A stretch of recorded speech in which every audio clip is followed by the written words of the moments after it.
There's a whole lot happening on the political front, and we've been kept up to date by R.W. Johnson, who's been giving us some of the best columns that I've seen on the political analysis of South Africa anywhere. And then again, we expect it from him. We'll be talking to the former Oxford Don in a moment.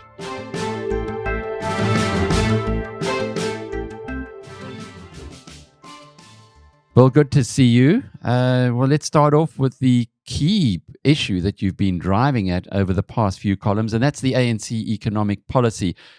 Perhaps you can unpack for us the parallels that you've given or made between the National Party, who finally decided that they'd messed up with apartheid, and then had that incredible moment where FW de Klerk told the world that they were dropping this policy they'd had for decades, and the ANC's similar missteps or mistakes on BE, labour legislation, minimum wage, cadre deployment, basically messing up on the economy. And it's there for all to see. However, we await the de Klerk moment.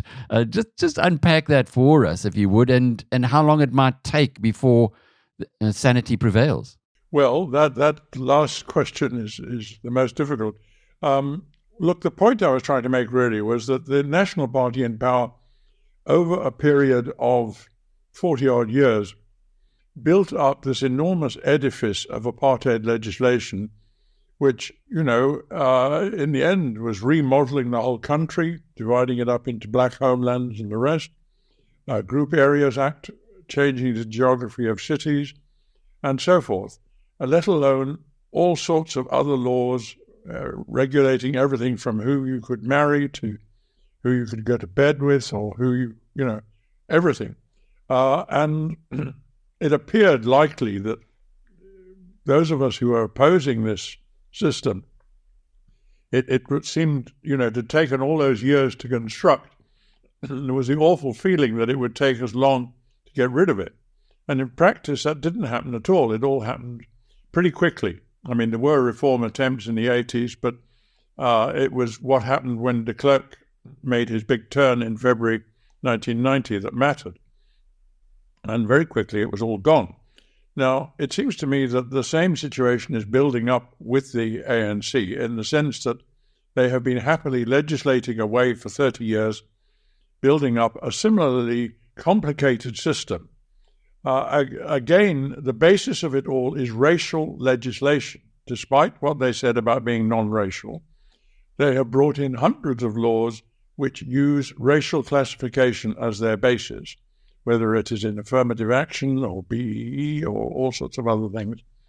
And this is really the problem, that we have stalled only part of the way from getting away from the apartheid system. We still have a racially based system. And this also happens to be very hostile to investors, both domestic and foreign. And it drives away investment with the results that we know in terms of unemployment, inequality, and so forth. And clearly, the ANC has failed in a grotesque way. I mean, it promised a better life for all and has actually brought about much higher unemployment, much more poverty, and much more inequality. And it tries to talk as if these things are somehow the heritage of apartheid, but they're not. Certainly it started from a high base of inequality, but it's got much worse under the ANC. And they don't seem to reckon with that their policies are actively taking them away from where they say they want to go. Now, it seems to me that we can hope that there will be, as we have seen in the last few years under Ramaphosa, some attempts at reform, some limited degree of privatization in some of the SOEs, the allowance of, independent generation of electricity and so forth. These are small changes compared to what is required, but they are, in a sense, rather similar to what began to happen under PW Botha, where he made one small change after another, which in the end were quite significant. But, of course, it didn't get us anywhere near where we needed to be. And I think that they are, in that sense, in the same situation, and that what we will sooner or later have to face is a big torrent of change in which we get rid of most or all of that racial legislation and where we have a completely liberalized economy. So it's interesting when you put it in those terms, the incremental changes that PW Botha made and the incremental changes that Ramaphosa is making. So we need, if I hear you correctly, an FW to the PW Botha. In other words, somebody from the ANC or somebody in government as a president who can break with the past and bring through radical change. Is it not possible that Ramaphosa himself could do this? Well, I mean, obviously we don't know what the agency will be. What worries me is that I mentioned in the talk that David Makhura and his IFP counterpart were warning that unless we change, that we'll face a revolution. Now, I don't think that's true, but I think that if we carry on the way we are, we will face great social disturbances, because you can't expect people to put up with this degree of inequality, poverty, and falling per capita income, for God's sake. And sooner or later, this will create an explosion, which will make what happened in July 21 look quite minor. So it may be that the ANC will refuse to reform until we get an explosion of that sort. I don't know. But that's where we are heading at the moment if we continue along the way that we are now. Mr. Johnson, you've been giving us some fabulous insights for a while now about what's the emergence of MK. And over the weekend, my colleague Chris Steyn had an interview with Jabulani Khumalo, the founder of MK, where he made some radical exposures about Jacob Zuma. And more than 300,000 people have watched that video in just over 24 hours, which to me it shows that there's a lot of interest in it. What can we read from, and I'm glad you've seen it, what can we read from that?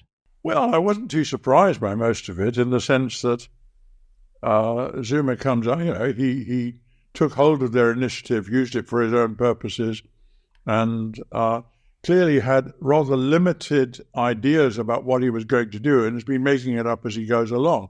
And MK is a fairly chaotic party, and I don't know whether that's going to change, frankly. But it is a peculiar situation where, I see that the MK party is demanding that the grant for the Zulu royal house be doubled. Now, this is allegedly a radical left party which is arguing in favor of Zulu chieftaincy and monarchy and enormous resources to be devoted to. It's peculiar. It's a bizarre set of notions that an old Zulu man like Jacob Zuma has, but which make no sense otherwise. Part of the discussion that Chris had with Mr. Khumalo, he said that Zuma's daughter had fraudulently gone into Cipro, into the back end, and changed the ownership or the directorship of the MK party. And that's one of the reasons why he's laid a fraud charge. It seems open and shut, but what are the implications of something like that? Well, I wasn't too surprised, as I say. Zuma, in his years of armed struggle, will have done many things more radical than that. His daughter obviously has learnt from her father, and they wanted certain things. They made sure that it happened, and then you go on from there. That's just the style which they have. What are you seeing from the other big announcement of the past week, the resignation of Floyd Shivambu and from the EFF and joining MK? Again, Mr. Khumalo says it's a ruse, it's a deception. He doesn't see this as a major break. How are you reading it? Well, of course, I know no more than anyone else, but the Sunday Times yesterday had a completely different story, which made good sense, that there had been a split between Malema and Shivambu, basically over the negotiations with the GNU. And what their story made perfectly good sense to me, that Malema had been so keen to advance his own interests that he had sort of sabotaged Shivambu's negotiations. And I can see how that would be very upsetting to Shivambu. So, look, I think part of the problem is that we've now got two, radical economic transformation parties, if you like, the EFF and the MK. And I don't really think that there's room in our system for two such parties. And since MK is bigger and has got a former president leading it, it's more formidable, and it's got this large block of support in one province as well, which EFF doesn't have. It's a more attractive pole of opposition.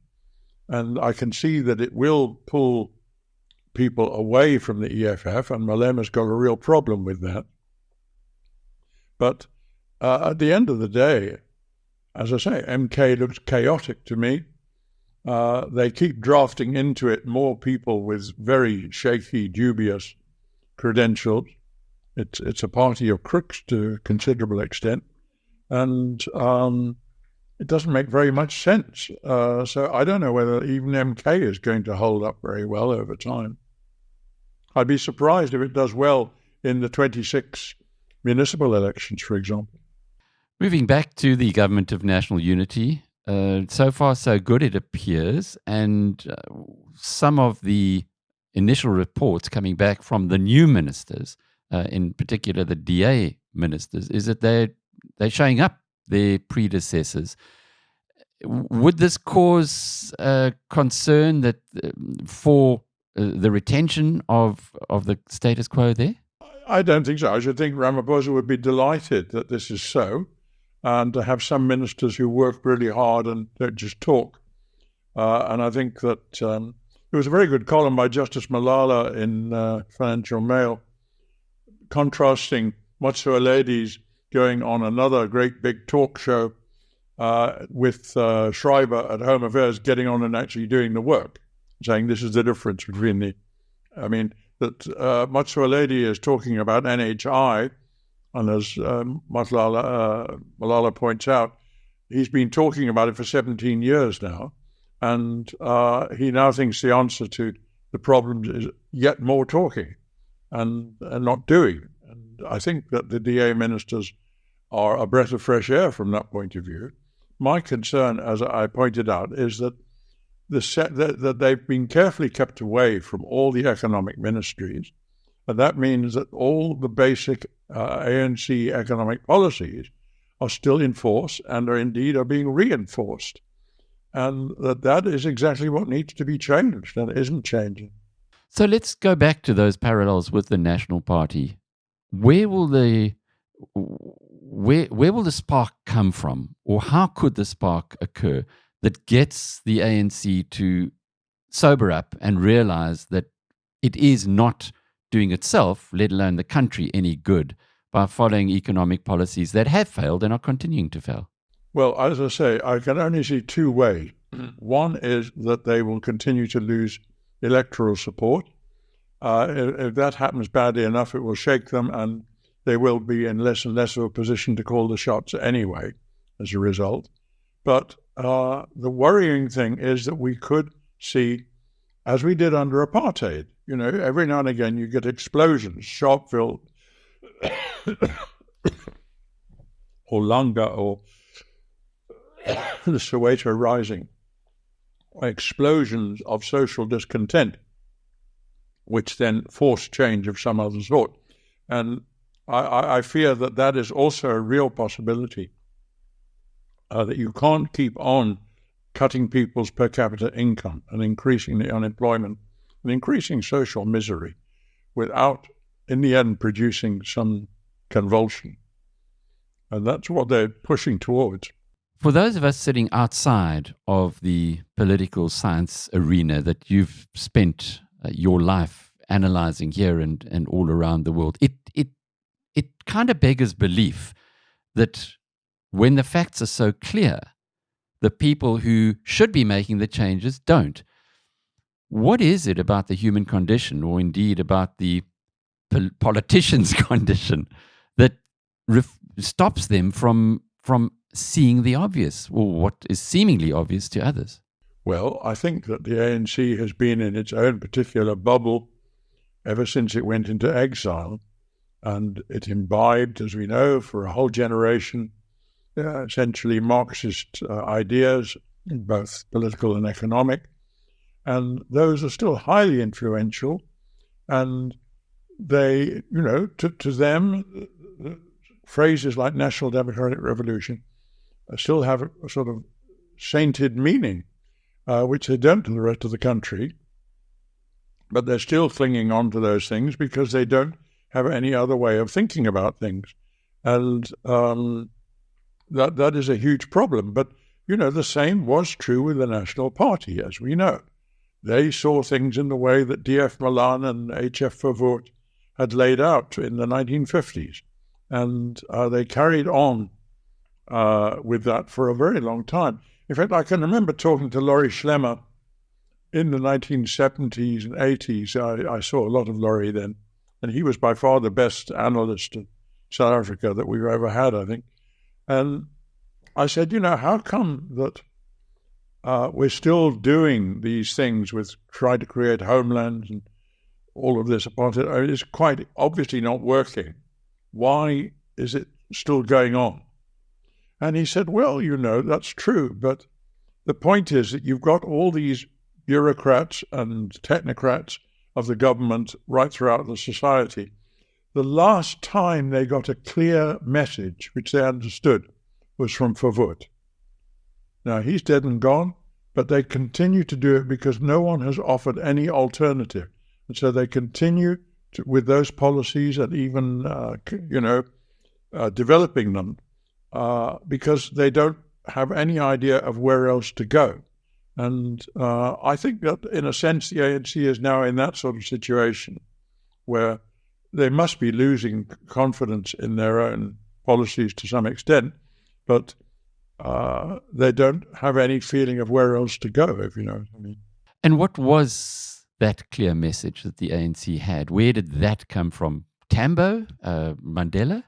Well, I think it came earlier than that in the course of the exile years.